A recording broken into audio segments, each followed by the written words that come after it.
Hey, it's Jane for GameSpot here on day 2 of E3 2012. We're in the Capcom booth and I just saw Lost Planet 3 and I'm going to tell you 5 things about it. Hey Jim, your rig ready to roll? Yes sir. Okay, so to recap, this is the latest in the Lost Planet series. It's not being made by Capcom in-house, it's being made by Spark, which is an American developer, and it looks rather different. It's more third-person shooter than it is mech piloting, but there's a bit of both. So, as to those 5 new things, firstly, there is rather a lot more on-foot shooting than you might expect of a Lost Planet game, because Lost Planet was always about the mechs, right? So, in this, Jim, our protagonist, he does more shooting than you might expect. It's in an over-the-shoulder third-person perspective, and in the proportion of piloting your mech to shooting things is about 40 to 60, we're told. Oh, come on!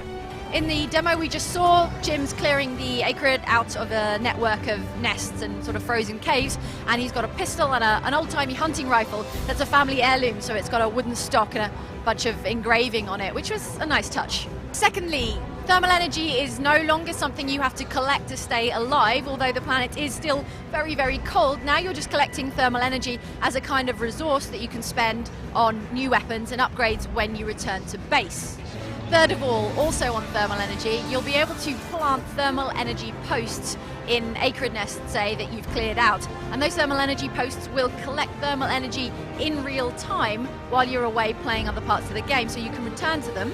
It's a reason to return to previously cleared out areas to collect those resources. But the longer you leave it without coming back and collecting your resources, the more Acrid will have set up their nest around it, because it's nice and warm.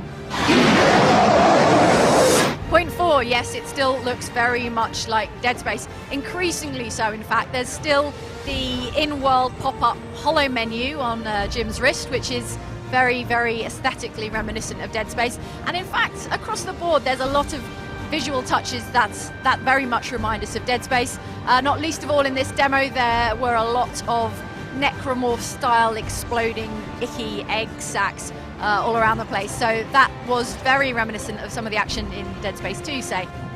Warning, active raid on deck. Finally, Lost Planet 3 has a very big world, but is not open world, says the producer. He says it's not Skyrim, in fact, but there is fast travel because it is such a big open space to play in. And that's it. That's 5 new things about Lost Planet 3, and this was Jane Douglas in the Capcom booth on day 2 of E3 2012.